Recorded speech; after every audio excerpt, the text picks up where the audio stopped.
हाँ भाई 10वीं वालों, क्या हाल है। मैं हूं आपका अपना मोहन भैया और आप सभी लोगों का स्वागत करता हूं पाथफाइंडर ट्यूटोरियल्स के इस यूट्यूब प्लेटफॉर्म पे। ठीक है भाई साहब, कैसी चल रही एग्जाम की तैयारी? लगे पड़े हो, कर रहे हो, पन्ने काले, बैठ के लगातार घिसाई चल रही है? नहीं चल रही? नहीं चल रही है तो बेटा कर ले, है ना। नहीं चल रही है तो कर ले, नहीं तो फिर रिजल्ट के बाद ना मेमे पे रोना आ जाएगा तुझे, कह रहे भैया ऐसा रिजल्ट है, फिर दिक्कत हो जाएगी। लेकिन कोई बात नहीं, मैं आज के सेशन में आपके साथ ये बात करने आया हूँ कि आपका 17 तारीख से पेपर है, 17 फरवरी से लगभग आपके पास 40 दिन बचे हैं। अब इन 40 दिन में मैं कैसे पढ़ाई करूँ, ठीक है, क्या मेरा रहना चाहिए, लास्ट टाइम फाइट कैसे मारूँ। क्योंकि देखो कोई कुछ भी कहे, ये लास्ट टाइम वाली पढ़ाई काम में तो आती है भाई साहब। आपके परसेंटेज में 10% का फर्क ला सकती है लास्ट टाइम की पढ़ाई। जो बच्चे लगातार पढ़ते आ रहे हैं, अगर वो छोड़ देंगे कि नहीं अब यार लीनियंट चलो, तो दिक्कत हो जाएगी, ठीक है। और जो बच्चे थोड़ा सा अपने आप को एस्केलेट करेंगे कि नहीं यार पढ़ना है, तो आपका फायदा हो जाएगा।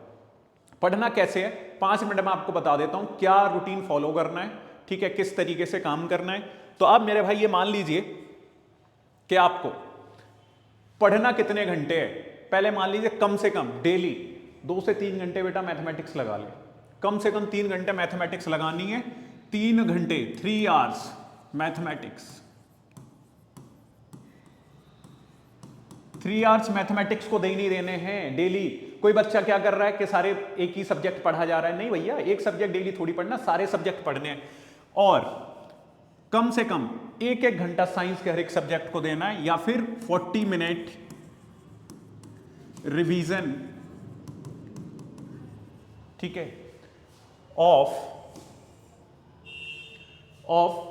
फिजिक्स, केमिस्ट्री, बायोलॉजी, ठीक है। फिजिक्स का 40 मिनट का रिवीजन, फिजिक्स का, केमिस्ट्री का, बायोलॉजी का, ठीक है। 40-40 मिनट अगर करोगे तो ये कितने हो गए तुम्हारे साइंस के डेली के? तो 2 घंटे हो गए, डेली के 2 घंटे हो गए। और डेली के 2 घंटे आपको लगभग किससे देने हैं? डेली का 1 घंटे से लेके 2 घंटा आपको एसएसटी को भी पढ़ना है। 1 आवर से लेके 2 आवर आप एसएसटी को दे सकते हो। और इंग्लिश मत छोड़ना मेरे भाई, इंग्लिश मत छोड़ना। इंग्लिश 1 आवर आपको डेली करनी है, इंग्लिश आपको नहीं छोड़नी है।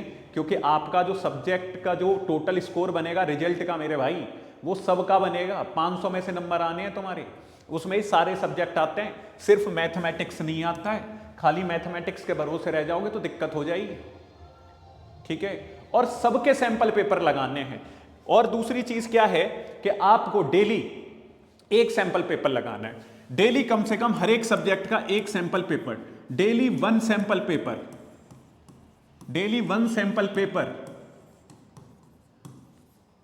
ठीक है, ऑफ एनी सब्जेक्ट, जो तुम्हारा मन करे, ठीक है, जो भी तुम्हारा मन करे, ठीक है। चाहे वो आपका एसएसटी का हो जाए, चाहे वो आपका इंग्लिश का हो जाए, चाहे वो आपका साइंस का हो जाए, चाहे वो मैथ का हो जाए, चाहे आपका हिंदी का हो जाए। हिंदी का ऑल दो ये है कि बच्चे कम लगाते हैं, ठीक है, लेकिन एक सैंपल पेपर आपको लगाना कैसे है? सैंपल पेपर लगाना, सैंपल पेपर ऐसे है कि उसमें आप टाइम डालिए कि मैंने ये पेपर कब स्टार्ट किया। मान लो कि मैंने पेपर स्टार्ट किया रात को 9 बजे, 9 PM पे। उस पेपर को पेपर की तरह ही करिए और फिर लास्ट में लिखिए कि मेरा पेपर कितने बजे खत्म हुआ।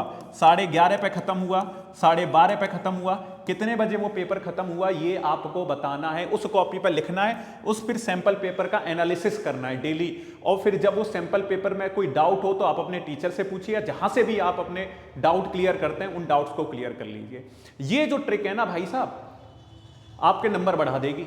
और अब अपना पढ़ना स्टार्ट कर दीजिए। थोड़ा सा ना दिमाग से कंसंट्रेशन रखिए, दिमाग पे फोकस बहुत जरूरी है, फोकस बहुत जरूरी है। उसी जोन में जाना है, उसी जोन में जाना है कि भैया मेरा बोर्ड का एग्जाम है, मुझे 95+ लाना है, ठीक है।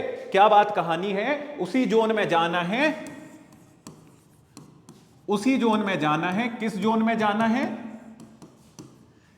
उसी जोन में जाना है। किस जोन में जाना है? जहां से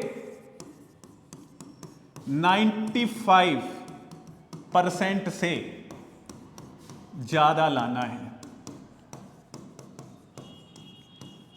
बात समझ में आ रही है? 95+% से ज्यादा स्कोर का टारगेट कर लीजिए, उसी जोन में अपने दिमाग को तैयार करिए और उसी हिसाब से मेहनत करिए भाई साहब। ठीक है, लास्ट के 40 दिन है, ये लास्ट के 40 दिन ही हैं आपकी, ये जो मेहनत है आखिर के 40 दिन की, यही रंग लाएगी भाई साहब में। जब आप सीना छोड़ा के समाज के सामने चल पाओगे, कोई बगल की आंटी, पड़ोस की आंटी पूछेंगी कि हाँ भैया कितने % आए लाला तेरे, कि अरे आंटी 95%। तब जो गुमान आता है ना भाई साहब एकदम, वो अलग ही होता है, समझ रहे हो। नहीं तो फिर ऐसे दबे मुंह बोलोगे आएंगे 60%, बता रहे हो आंटी को 75% आए, झूठ बोल रहे हो 15% का, उसमें कैसे काम चलेगा, नहीं हो पाएगा भाई। ठीक है, तो मेहनत कर ले, मेहनत कर ले आराम से। ठीक है, एक टेबल पे सीधे कागज नीले करने हैं बैठ के, तो वो कर ले। ठीक है, प्रैक्टिस है ना स्टूडेंट्स, प्रैक्टिस करिए, मैक्सिमम प्रैक्टिस करिए, वही आपका रिजल्ट बेटर करेंगी। ठीक है बात, और कोई प्रॉब्लम आ रही हो तो मुझे कमेंट सेक्शन में बताएं। Thank you so much everyone, जय हिंद जय भारत।